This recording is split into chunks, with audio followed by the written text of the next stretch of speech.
증명은 증명인 거고 저는 착각을 많이 했던 게 증명을 읽으면 이해를 한다고 생각했어요. 전혀 아닌데. 그러니까 어떻게 보면 증명을 하는 건 나중 얘기인 거고 이 포뮬러가 어디서 뚝 떨어졌는지를 내가 스스로 모티베이팅하게 만들어낼 수가 없으면 자기 게 아닌 거죠. 도경아 지금 하는 주제가 재미없니? 혹시? 하고 물어보시는데 저는 처음에 그 질문을 왜 하는지를 몰랐어요. 아, 그 나름 공부하는 것도 재밌고 나는 내가 공부가 부족해서 그래 라고 외면하고 있었어요. 아니었어요. 교수님 하나도 모르는 상태로 똑같이 시작했거든요. 저는 그 비슷한 수준에서 그냥 머물러 있었고 맨날 하는 그냥 비슷한 질문을 하고 교수님은 정말로 논문 쓸 수 있는 레벨까지 가신 거예요.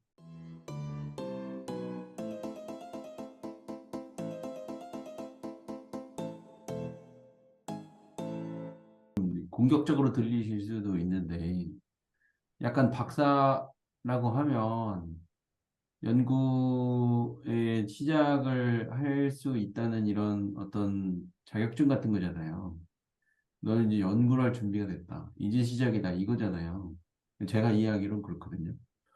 그러면은 꼭 그 교수의 길을 가지 않더라도 그냥 뭐 하나 정해가지고 아, 뭐, 이거 안 풀려도 그만, 이제 직업을 갖고 계시니까, 안 풀려도 그만 이제 하고, 한번 뭐 하나 해보시기엔 근데 너무, 그 생각은 네. 네, 있습니다.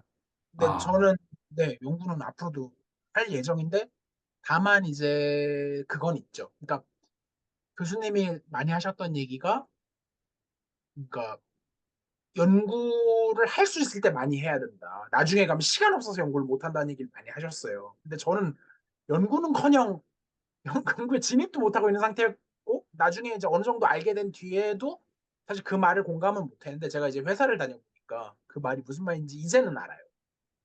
진짜로 그러니까 뭐 회사에서 하는 일이 재미없다는 뜻은 아닌데 수학만큼 재미있는 일은 사실 그러니까 취미로 하기에는 적어도 그러니까 뭐든지 업으로 하면 사실 힘든 것 같고요. 근데 어쨌든 일로 하더라도 수학만큼 재밌는 거를 세상에서 찾기가 근데 물론 노는 건 제일 재밌습니다. 뽀로로라서 네. 노는 것보다 진짜 뭐 아니신 분들도 있을 수 있는데 저는 수학보다 노는 게 더 재밌긴 해요. 근데 노는 걸 제외하면 나머지 중에는 수학이 제일 재밌는 것 같거든요. 그래서 그래서 어떻게 보면 덕업일치를 할 수 있는 기회였는데 이제 이미 지금은 그렇게 할 수 있는 거는 날렸지만 그거는 이제 그러니까 때가 있다는 말씀하셨는데 그때는 저는 이제 놓친 거죠. 그 때 자체는 놓쳤고 근데 어쨌든 간에 이제 아까 뭐 연구할 준비가 됐다는 게 이제 박사 과정 시작할 때를 말씀하셨는데 그 말도 틀린 말은 아니긴 하고요. 근데 진짜로 그러니까 근데 박사 과정 들어오면 솔직히 말씀드리면은 혼자 사는 연구를 못 합니다. 예. 단도직입적으로 다른 분야는 모르겠는데 수학은 혼자서는 못해요. 혼자서는 뭐 예외는 있을 수 있겠지만 기본적으로 혼자서는 못하는 단계라서 지도교수가 됐든 동료가 됐든 꼭 필요하고요. 그래서 박사라는 자격증이 뜻하는 게 뭐냐면 당신은 이제 누군가의 도움 없이 혼자서도 연구를 할 준비가 되었습니다. 라는 자격증이 박사의 자격증이거든요. 근데 이제 저는 그것마저도 물박사로 땄긴 했지만 이제 어렴풋이 그 말이 무슨 말인지는 알기 때문에 이제 앞으로 이제 제 시간을 쪼개서라도 이제 그렇게 막 전업으로 할 수는 없지만 이제 제 나름대로 좋아하는 오브젝트나 주제나 뭐 이런 걸 골라갖고 연구를 예, 조금씩 해나갈 생각, 그러니까 이제 평생 해 나갈 생각은 있습니다. 그게 질문에 대한 답이고요. 그러니까 왜 말씀을 드린 거였냐면은, 지금까지의 스토리를 듣고 나서 질문이 생긴 건데, 어쨌든 하루에 무조건 뭐 한 시간이 됐든 두 시간이 됐든 억지로 강제로 시간을 빼야 뭐가 진행이 되긴 하거든요. 그래서 혹시 그렇게 하고 계신 게 있나 해가지고 궁금해서 좀 거예요. 솔직히 하루에 한 시간, 두 시간 빼고 못 빼는 날이 솔직히 말씀드리면 더 많고요. 근데 그런 건 있어요. 음, 이게 그러니까 만약에 그러니까 지금도 그래요. 그러니까 이게 사람이 자꾸 냅두면 편한 쪽으로 흘러가거든요. 그러니까 저는 지금도 공부는 편해요. 공부는 되게 편한데 연구는 사실 지금도 어려워요. 그러다 보니까 공부하는 시간을 빼냐고 물으시면 그건 예스예요. 지금도 공부하는 시간은 꾸준히 매일은 아니더라도 하여튼 주기적으로 빼고 있는. 그러니까 뺀다는 말도 무색하죠. 그냥 대중교통으로 이동하는 시간 있잖아요. 그럼 그냥 PDF 키고 그냥 보면 되니까요. 근데 그게 아니라 정말로 내가 뭘 해갖고 연구를 하느냐 하면 이건 완전히 별개가 되는 게 그러니까 제가 아직 그 레벨에 못 가서 그런 거기는 한데 저는 아직까지 차이는 뭔지는 알고 근데 이제 조건희 교수님처럼 어느 정도 레벨에 오르면 그것도 이제 막그 짜투리 시간에 막 할 수 있는 것 같아요. 제가 보기에. 근데 저는 아직까지는 각을 잡고 안 쓰면 생각이 안 돼요. 반드시 손이 움직여야 되거든요. 그러니까 손으로 한참 해갖고 뭐가 쌓이고 난 뒤에 그게 종합이 되면 머리로만도 생각을 할 수가 있는데 이제 그게 없는 상태에서는 머리로 하면 안 되거든요. 그러니까 써야 되는데 이게 이동하고 어쩌고 하면서 쓰기는 사실 또 힘들어요.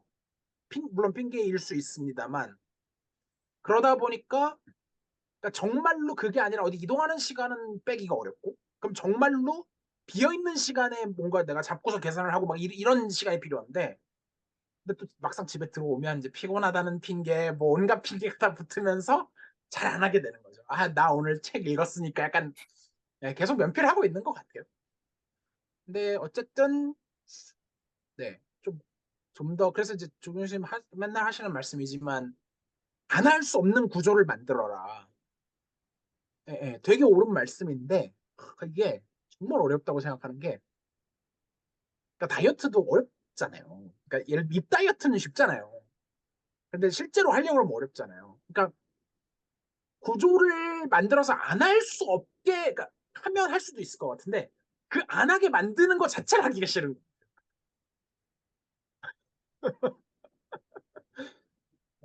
그래서 근데 좀 해보려고 노력은 하고 있습니다.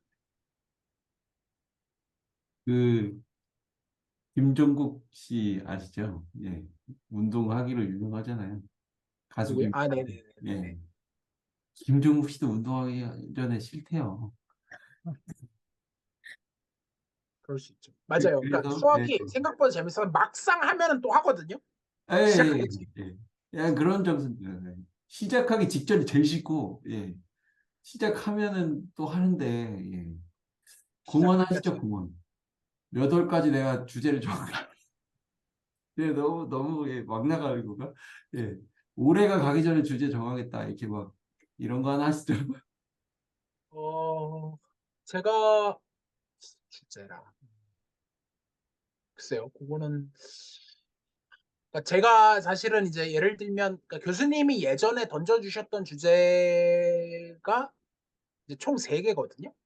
근데 그 중에서 이제 결국 3번째 주제로 논문을 쓰긴 했지만 첫 번째, 두 번째 주제도 지금 와서 생각해보면 되게 흥미로운 주제예요.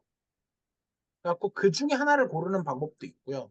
아니면 제가 비록 그러니까 원래는 정수론을 하기 위한 도구로서 대수기하를 선택한 거였는데 그러니까 그 도구를 활용해갖고 정수론 문제를 푸는 데까지 못 가고 중간에 대수기하 논문을 써서 결국은 졸업을 했어요, 제가.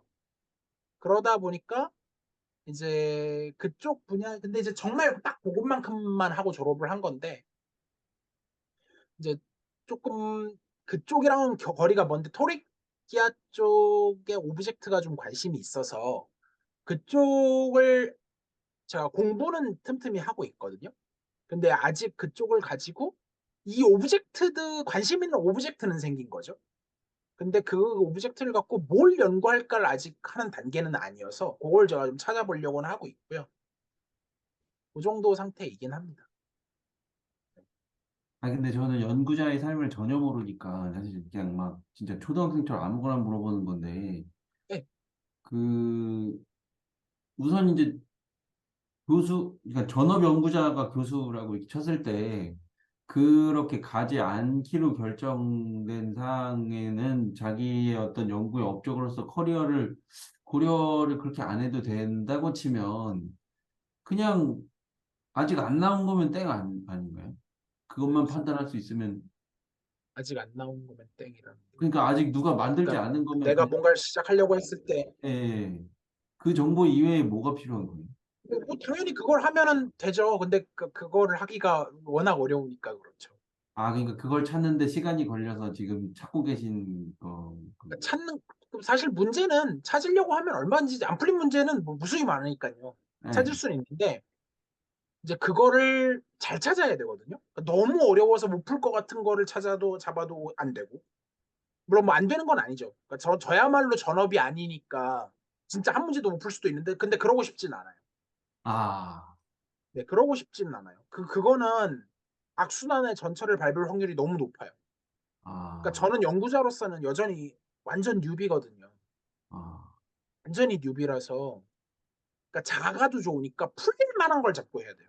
그게 몇 번 쌓이고 나서 성공 경험을 쌓고 그걸 바탕으로 나중에 어려운 걸 해볼 수는 있는데 지금 제가 기지도 못하는데 날려고 하면 안 되는 거.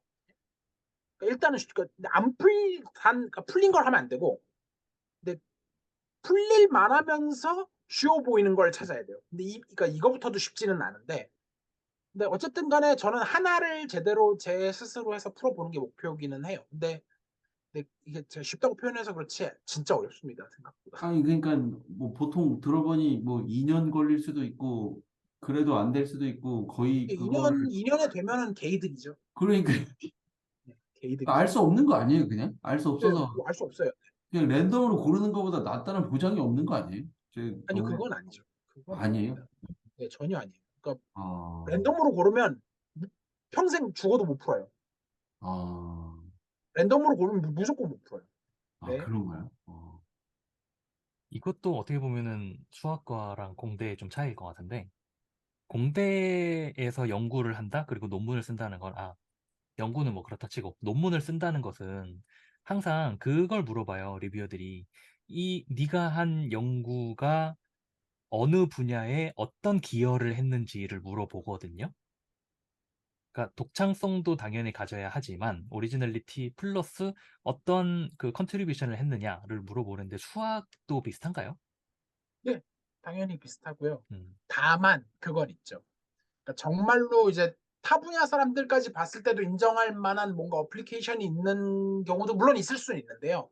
순수 수학에서는 거의 드물고요. 응용 수학에는 꽤 있다고 생각합니다. 응용 수학에는 꽤 있는데 순수 수학은 보통 논문을 쓰면 다른 순수 수학에 도움이 된다는 경우가 대부분이죠. 그러니까 내가 그러니까 예를 들면 A 분야에 있는 문제를 풀었어. 근데 A 분야에는 다른 이런 뭐 분야에 도움이 된다든지 아니면 A 분야랑 B 분야를 엮어준다든지 뭐 그러니까 다른 그러니까 뭐 어쨌든 순수하게 도움이 되는 경우가 대부분. 음. 물론 응용에 도움이 될 수도 있습니다.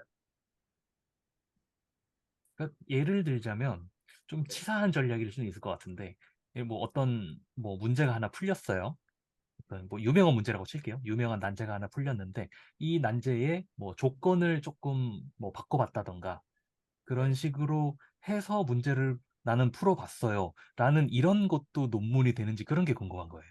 그건 당연히 논문이 되고요. 그게 쉬워 보이잖아요. 공대에서는 그러니까 제가 뭐 공대를 폄하할 생각은 전혀 없습니다만 지금 질문하는 뉘앙스를 들어보면 그게 그래도 비교적 쉽다고 느껴지거든요.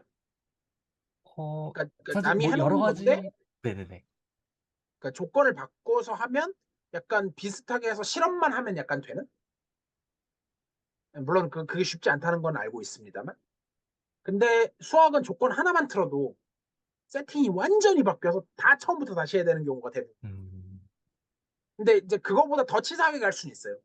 정말로 될 만한 것만 살짝 틀어서 근데 거의 안 바뀌겠지 해도 많이 바뀌어요 생각보다. 음. 근데 그 정도 하면 그래서 좀 진짜 이거는 논문 내기 좀 찌질한데 하는 경우가 있죠 당연히. 예 있어요. 근데 그러니까 저는 진짜 그 단계부터 시작을 해야 될 거라고 생각하긴 합니다. 예.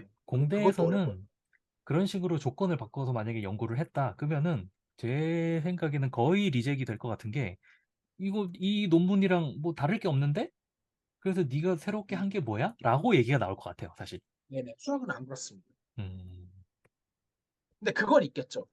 오히려 반대로 이거를 조건을 틀었으면 네가 구체적으로 염두에 둔 예시가 뭔데? 음, 그러니까 네, 예시가 있어야죠. 그러니까 내가 어떤 클래스를 막 정의를 해서 약간 틀었어요. 근데 그렇게 틀었는데 예시가 하나도 없어. 그러면 뭐 사실 별로 한 게 없는 거죠, 오히려. 그게, 예시만 명확하게 있고, 그러니까 음, 기존 게 커버를 못 하면서 뭔가 새로운 결과가 나오면 오케이입니다, 수업. 근데 그게 그럼에도 불구하고 그렇게 좋은 논문이 아닐 수는 있을 것 같아요. 네네. 그러니까 예시가 없다는 게 약간 그런 건가요? 문제를 위한 문제를 만든 것 같은 그런 느낌? 그럴 수도 있죠. 그런 경우도 있다고. 그러니까 다 그런 건 아닌 것 같은데 그런 음. 경우도 있다고 생각해요. 혹시 손 드신 거 아니었나요? 방금? 아닌가? 아, 네. 근데 계속 이게 뭔가 어떤 뭐 문제가 이미 있는데 뭐 이렇게 그걸 푸는 그 얘기가 많이 나오는 것 같은데 그냥 뭔가 이렇게 뭐 어떤 분야에 대해서 공부하는데 뭐 이렇게 내가 생각을 해보니까 뭐 이 분야에 뭐 이런 그러니까 이런 주제에 뭐 이런 특성이 있는 것 같다. 아니면 뭐 이거를 뭐 기존에 생각하던 거랑 약간 뭐 다르게 생각해 볼 수는 없을까? 뭐 약간 그런 어떤 약간 문제를 뭔가 난제를 푼다기보다 좀 발견의 느낌? 약간 그런 거는 좀 상대적으로 많이 없는 일인가요? 아니요. 그러니까 이제 그거는 이런 질문인 것 같은데 이제 뭐 수학이 딱 그렇게 뭐 자르듯이 갈라지진 않지만 크게 어쨌든 제 생각에는 소위 말하는 그러니까 수학자가 크게 두 부류로 나뉘는 것 같아요. 하나는 프로블럼 솔버, 문제 푸는 사람. 또 하나는 theory developer, 그러니까 이론을 개발하는 사람. 근데 theory developer를 할 수 있으면 되게 좋긴 하거든요. 근데 theory developer는 진짜 어렵습니다. 그러니까 이론을 만드는 거잖아요. 그러니까, 그러니까 물론 프로블럼 솔버가 쉽다는 뜻은 아니에요. 근데 상대적으로 제가 느끼기에는 theory developer가 더 어렵다고 느껴지고요. 그러니까 이제 예를 들면 프로블럼 솔버는 어쨌든 구체적인 문제를 풀면 되는데 theory developer는 그 theory를 가지고 풀 수 있는 문제도 있어야 되면서 그걸 통째로 아우르는 이론을 만들어야 돼요. 보통은 그래서 진짜 유명한 수학자가 아닌 theory developer인 경우는 드물죠. 보통 그러니까 대가들 중에도 프로블럼 솔버가 많고요. 대가들은 보통 프로블럼 솔빙을 하다가도 중간중간 하나씩 이렇게 theory나 뭐 이런 걸 좀 개발하는 것 같아요. 그런 경우들은 왕왕 있는데 그냥 평범한 소위 말하는 생계형 수학자들이 theory develop을 물론 나름의 theory는 develop해 나갑니다. 당연히 나가는데 그게 약간 느낌이 theory라기보다는 프로포지션이나 뭐 theorem 정도에 가깝지. 예, 아니면 어떤 툴, 그러니까 theory하고 툴은 꽤 다르거든요. theory는 좀 규모가 커요. 그러니까 예를 들면 이런 느낌. 그러니까 저희가 뭔가 공사를 하려고 하는데 누구는 모종삽을 쓸 수도 있고, 누구는 군대에 쓰는 삽을 쓸 수도 있고, 누구는 포크레인을 쓸 수도 있는 거잖아요. 아니면 손으로 팔 수도 있고. 근데 대부분의 생경수학자들은 손으로 판다고 저는 생각을 하고요. 끼케야 모종삽 정도. 삽으로만 할 수 있어도 상당한 수준이라고 생각하고요. 이제 거의 못하는 이제 정말 대가들은 포크레인을 쓰는 경우가 있죠. theory developer는 거의 좀 그런 느낌이라고 저는 생각을 하고 있고요. 근데 그렇다고 그 사람들이 꼭 그런 프로그램 솔버보다 대단한 그것도 아니긴 해요. 제가 뭐 설명을 잘 못 드려서 죄송하기는 한데 어쨌든 뭐 그렇습니다.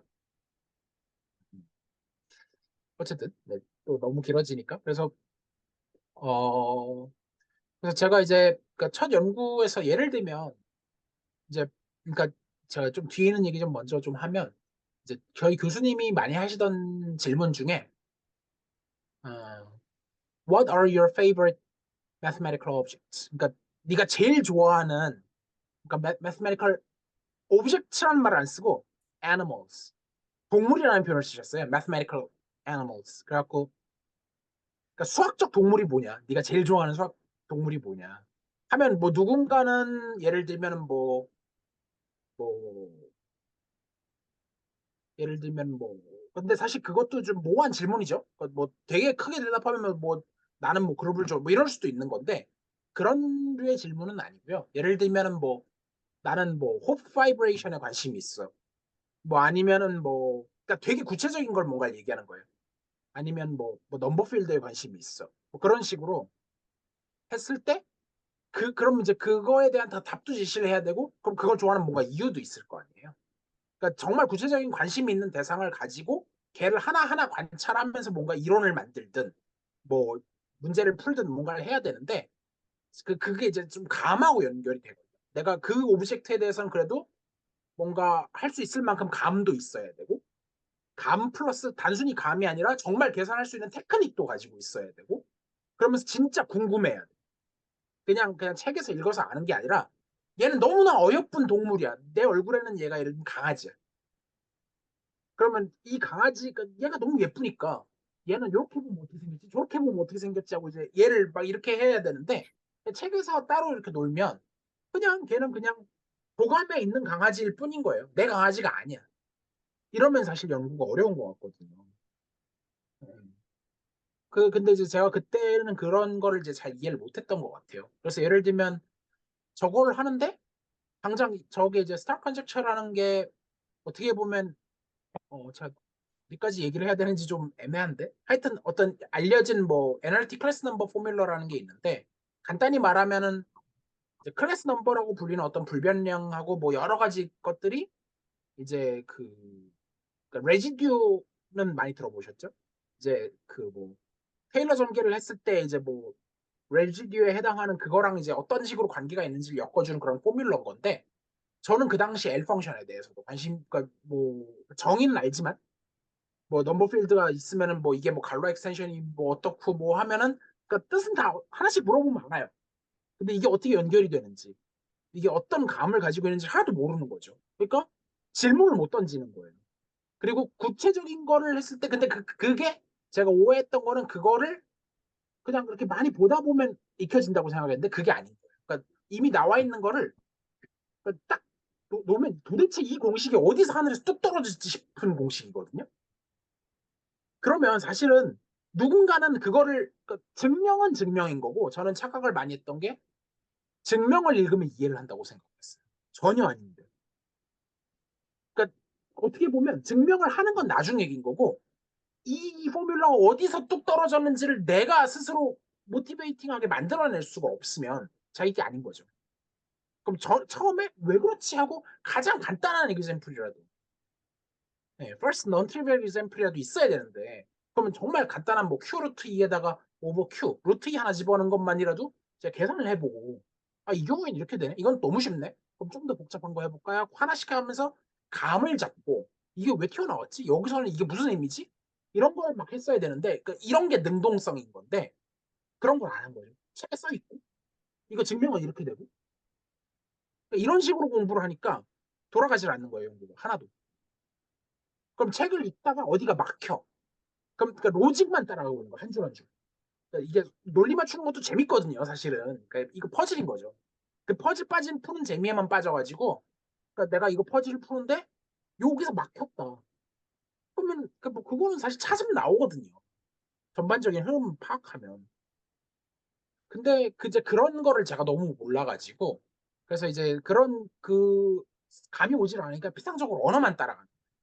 계산을 사실 생각도 못했죠, 처음에는.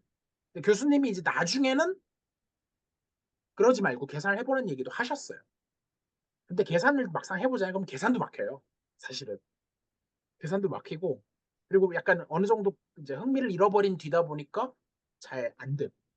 그래서 이제, 그러니까 교수님이 이제 그래서 첫 번째 주제를 갖고 이제 하면은 계속 똑같은 질문만 반복되고 계속 막히고.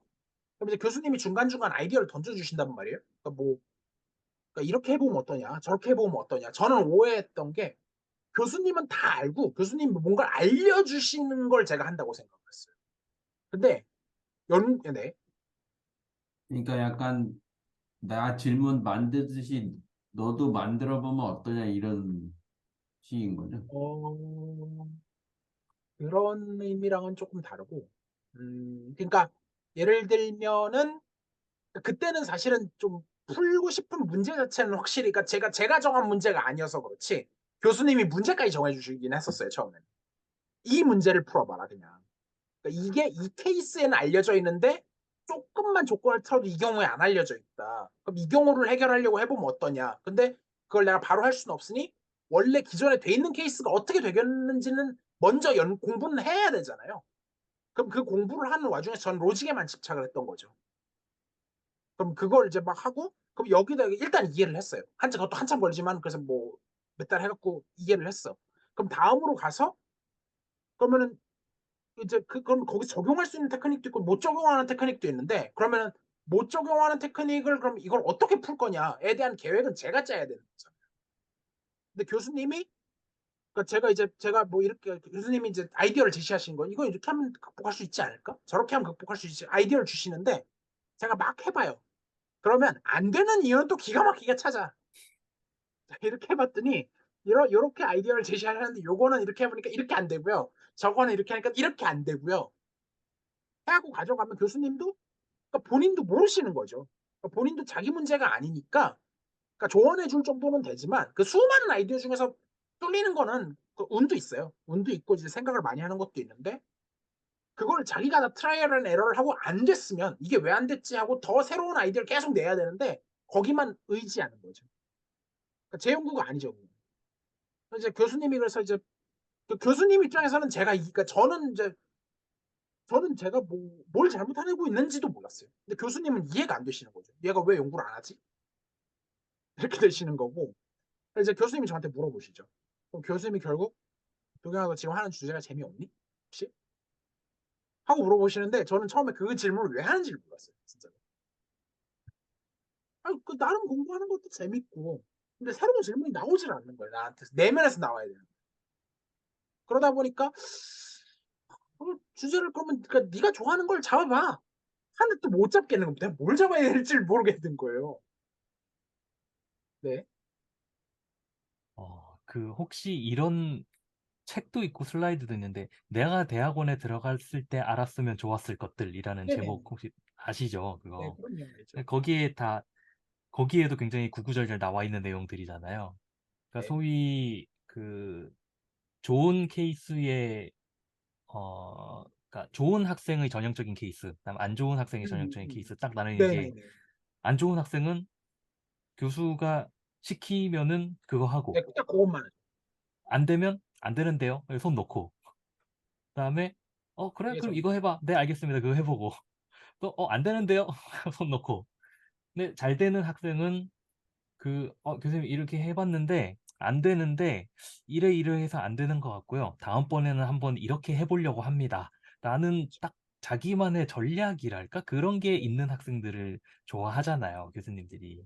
근데 그게 그거를 핵심인 참 저도 그랬었고, 그러한 자세? 마인드? 그런 마인드가 있느냐 없느냐가 굉장히 중요한 것 같아요. 대학원에 있어서는. 마인드도 중요하고 그게 중요하다는 걸 저 같은 경우에는 마인드가 없진 않았다고 생각하는데 마음은 있었거든요. 마인드라기보다는 마음, 하고자 하는 의지, 마음은 분명히 넘쳐났는데 정말로 방법을 몰랐어요. 그리고 게으른 것도 한몫했고 여러 가지가 겹치면서 그리고 이제 그거를 정말 저는 거의 박사 졸업하기 직전쯤에야 이제 그나마 깨달았다고는 말 못하겠고 그냥 조금 감만 잡은 상태로 이제 끝났는데 사실 그 뒤에도 더 갈까도 생각을 안 한 건 아니었는데 돈 문제도 있지만 사실은 진짜로 수학이 어려워서 만든 거거든요. 그러니까 솔직히 말하면 자신이 없었어요. 그러니까 이제 이쯤 되면 돈도 벌어야 되고 사실 그러니까 현실적인 이유들이 무겁게 다가오면서 그러니까 현실적인 생각을 그냥 좀 한 거예요. 슬프지만. 그러니까 저는 그래서 지금도 그 생각은 해요. 제가 만약에 진짜 뭐 부모님도 안 계시고 나 뭐 결혼할 생각도 없고 나는 그냥 평생 혼자 살 거고 그냥 나 혼자만 행복하면 돼라고 했으면 계속 할 수도 있을 것 같아요. 근데 그런 게 아니라 여러 가지를 염두에 두다 보니까 오히려 더 못하겠더라고요. 그래서 아주 안 아쉽다 그러면 거짓말이기는 한데 그래도 뭐 수학을 한 걸 후회하지도 않고 그리고 앞으로도 어쨌든 꾸준히 해 나가려고는 생각하고 있어요. 그래서 어쨌든 뭐 첫 번째 주제는 그렇고 교수님이 자꾸 정하라고 하시는데 결국은 못 정하고 있어요. 교수님이 그러니까 사실 이제 어떻게 보면 교수님이 저는 지금 와서 돌이켜 생각해 보면 교수님도 교수님이 처음이셔가지고 그때 막 부임하신 교수님이셨거든요. 그러니까 조금 더 근데 모르겠어요. 제가 워낙 게을러서 학생이 나쁜 탓이에요. 교수님 탓은 전혀 아니고 학생이 워낙 나쁘니까 이제 네 모르겠어요. 교수님이 그래도 적절한 시기에 끼어드신 것 같기도 하고 그러다 보니까 교수님이 결국 두 번째 주제도 그럼 이건 어떠냐?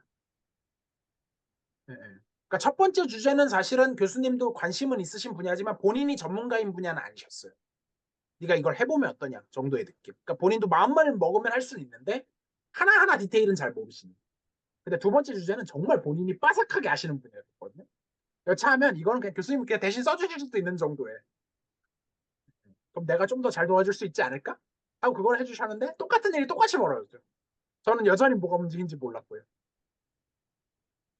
그래갖고 근데 이제 교수님이 그래서 그 얘기까지도 진짜 하셨어요. 이거 사실은 내가 너 논문 써주는 거는 아무것도 아니다. 이거 그냥 내가 하면 그냥 논문 나온다. 근데 그러면 안 된다. 말이 안 되는 거죠. 그건 내가 널 망치는 길이다. 네, 제가 그 당시 뭐 그때도 이해를 못한 건 아니었지만 지금은 진짜 그 말에 뼈저리게 공감을 하고요. 하여튼 비슷하게 실패를 했어요. 근데 이제 교수님이 근데 그 분야 쪽 말고 좀 다른 쪽을 해보고, 그러니까 자기가 잘 아는 분야긴 하지만 다른 쪽에 좀 도전을 해보고 싶어 하셨거든요. 근데 이제 마침 그때 다른 교수님이, 박지석 교수님이라고 딴 분이 이제 부임을 하셨어요. 전혀 새로운. 그래서 이제 약간 대수를 이용해서 뭘 하시는 이제 그런 분야인데, 이제 물리하고 이제 대수를 약간 엮어가지고 이제 그런 쪽으로 이제 하시는 분이 오셔갖고 관심을 가지기 시작하신 거예요. 저랑 같이 수업을 들었어요.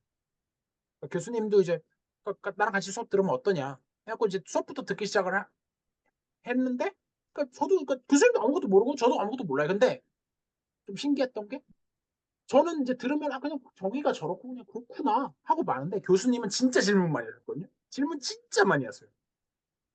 저도 교수님 질문을 듣고 나면 그러네, 저런 질문을 할 수 있겠네 하긴 하는데 내가 질문을 못 하겠는 거예요, 제가. 네. 그래가지고 어쨌든 간에 교수님이 이제 거기에 한 학기 수업 듣고 뭐 이제 그러면서 흥미가 생기신 거죠. 그러면 이거는 사실 위험 부담이 있는데 네가 주제를 못 이제, 그러니까 차라리 이거를 우리가 같이 공부해 보면서 이쪽으로 한번 연구 주제를 잡아볼까 하시는 거예요. 근데 그러니까 교수님이 말씀하신 것 중에 강연 아무것도 없어요. 다 그냥 저한테 선택권을 주신 것 뿐이거든요. 근데 저는 선택장애였던 거죠. 그 당시에 저는 완전 선택장애. 뭘 결정할 수 있는 상태가 아니야. 그래가지고 근데 정말 그때까지만 해도 그냥 몰랐어요. 근데 제가 3년쯤 지나서 2015년쯤 돼갖고 교수님은 그 분야에 준 전문가가 되셨어요. 그러니까 완전 전문가는 아닐지 몰라도 논문을 쓰고 하시는 데는 충분한 정도의 자격을 갖춘 진짜 준 전문가가 되시는 걸 제가 옆에서 그 3년을 지켜봤잖아요. 지켜보니까 그러니까 적어도 내가 어떻게 고쳐야 될지는 모르고 이게 교수님이 말로만 하는 게 아니라 진짜로 내가 뭐가 잘못돼 있구나라는 거를 그때 사실 깨달았죠. 그러니까 여전히 제가 어떻게 고쳐야 될지는 좀 막연했는데, 그러니까 아까 제가 얘기했던 그거예요. 피아노를 외운 거랑 약간 비슷한 거예요. 그러니까 새 거가 나오면 못 쳐. 근데 그걸 발전해 나가는 거를 제가 제 눈으로 본 거예요. 이게 저는 그때 처음으로 깨달았죠. 그러니까 이게 그러니까 저는 그때까지도 외면하고 있었거든요. 진실을. 나는 내가 공부가 부족해서 그래 라고 외면하고 있었어요. 아니었어요. 교수님 하나도 모르는 상태로 똑같이 시작했거든요. 저는 그 비슷한 수준에서 그냥 머물러 있었고 맨날 하는 그냥 비슷한 질문을 하고, 교수님은 정말로 논문을 쓸 수 있는 레벨까지 가신 거예요.